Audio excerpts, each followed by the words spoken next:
shape of you. We push and pull like a magnet do. I'm in love with the shape of you. We push and pull like a magnet do. I'm in love with the shape of you. We push and pull like a magnet do. I'm in love with the shape of you. We push and pull like a magnet do. Welcome, ladies and gentlemen, to the Marchon NYC and Flex On 2017 January recap.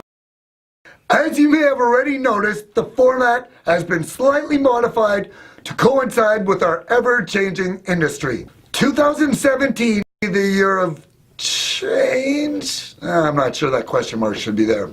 Today, I'm going to go over the Flex On timeline, as well as a brief overview of the 4 major groups within the Flex On family, followed by the top performers for Marchon NYC January 2017.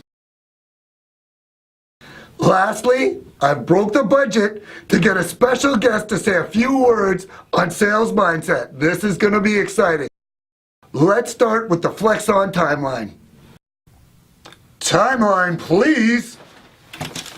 An incredibly nice toss, thank you. In 1961, U.S. naval scientists discovered a metal alloy for a missile heat shield that could return to its original shape after being hit with a hammer. In 1988, Marchon patents the memory metal and launches the AutoFlex collection. 1991, Flex On is created and is geared to a younger demographic. You know those young guys. 1997, Flex On becomes a global brand and is launched in Canada and in Europe. Flex On Kids is also making its debut in the same year. 1998, this is a big one, Nike partners with Flex On and launches its first optical collection.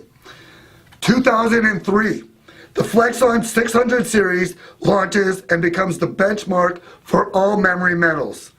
Fast forward to 2014, Flex On introduces a new product offering appealing to today's modern and functional male, which is pretty much my favorite collection out of all of them.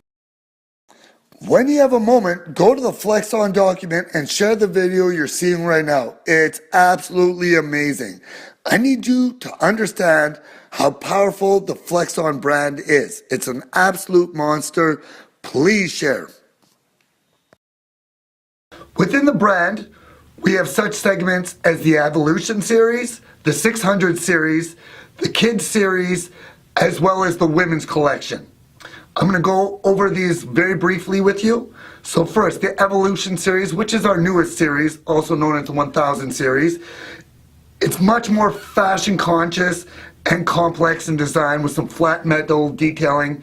To me, again, this is what we are selling a lot of in Canada. Secondly, there's the 600 series, which is more practical and classic and timeless, with a lower entry level price. Easy to sell, such classics as the 610, the 600 that we've been selling for years and years. Now we have the Kids collection. This collection has improved drastically in terms of shapes and colors.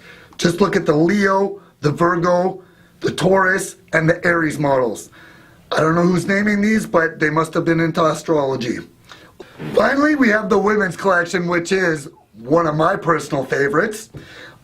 This collection has become a lot more aesthetically pleasing to the eye with such releases as the Garland, the Ginger, and the Grable. There is a significant market for this product for us. So I think we should focus a little more on this, and this can also help increase your sales significantly. Without further ado, I'd like to go through the top 5 performers for Marchon NYC and for Flex On.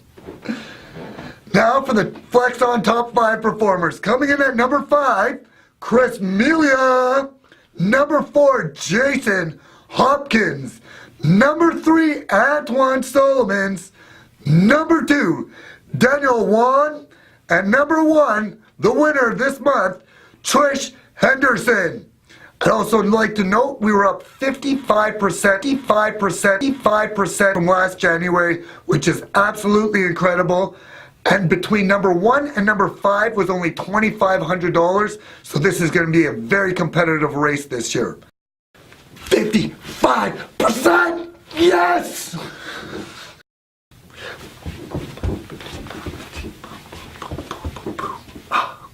I'd like to go through the top 5 Marchon NYC performers this year. Coming in at number 5, Martin Julien.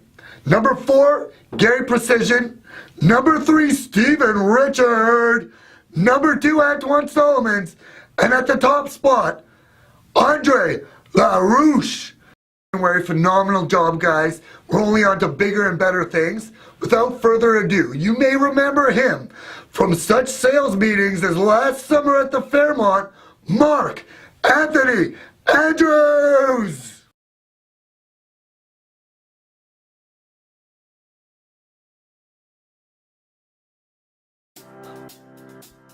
All right, quickly, I don't got too much time here, obviously, but, the things in sales, if I want to help in the sales background, because you can apply this to all types of business. I think sales is one of the most founding way for personal growth. So when I first started off in sales, I was not good. I was pretty bad, actually. I used to sweat a lot and talk a lot, which is not good for sales. But what I found out, a buddy of mine, actually a business partner of mine, he said to me, he goes, you got to tune into their radio station. And the station is WIFM, W-I-I-F-M.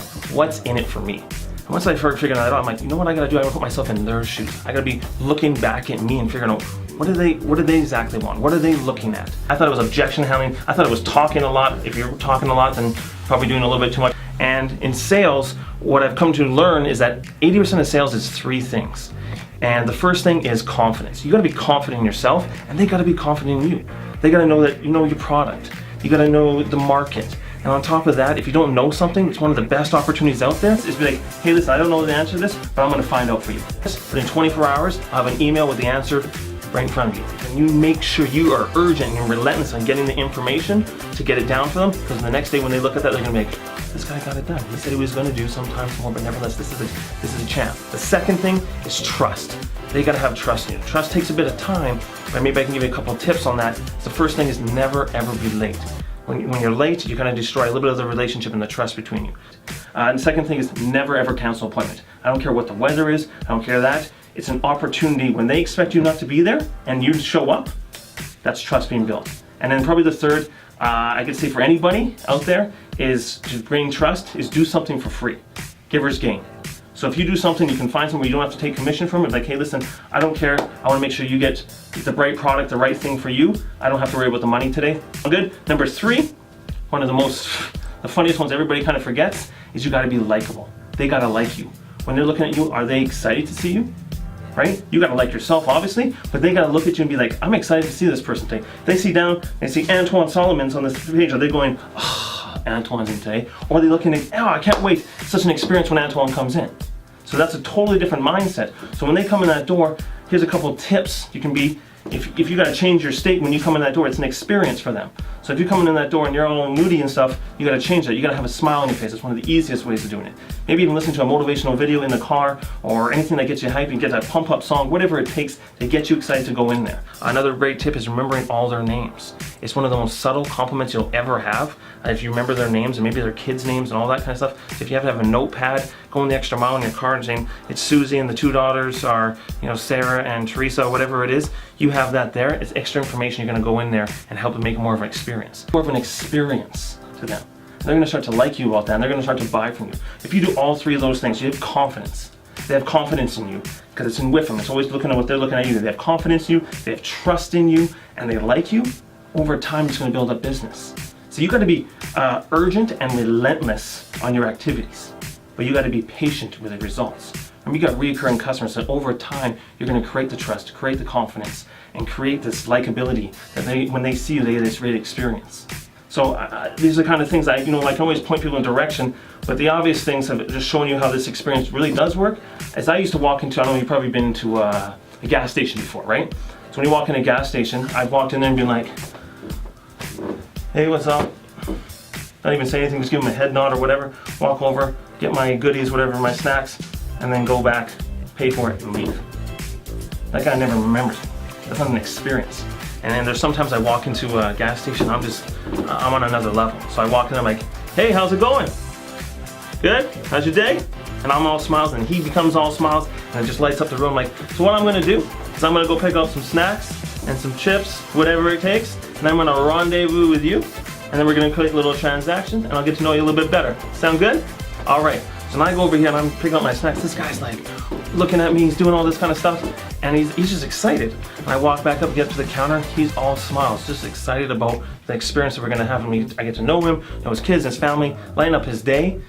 What a crazy, great experience. And guess what? Usually when you do that, their day is going to be nicer. Obviously, you unconsciously, get them excited, and maybe they become nicer than the next person. The next person walks in the store and he's just like, hey, I was going to rob the place, but you were so nice to me, thank you. And then he just leaves.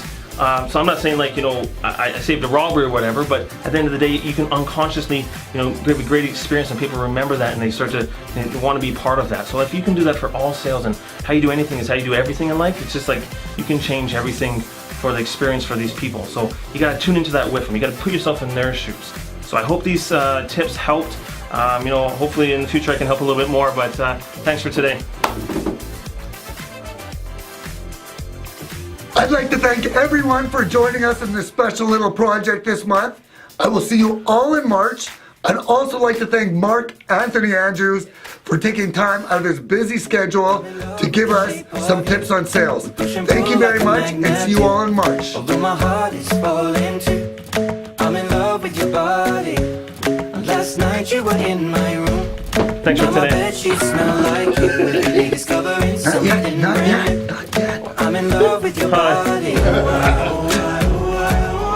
Tequila. I'm in love with your body.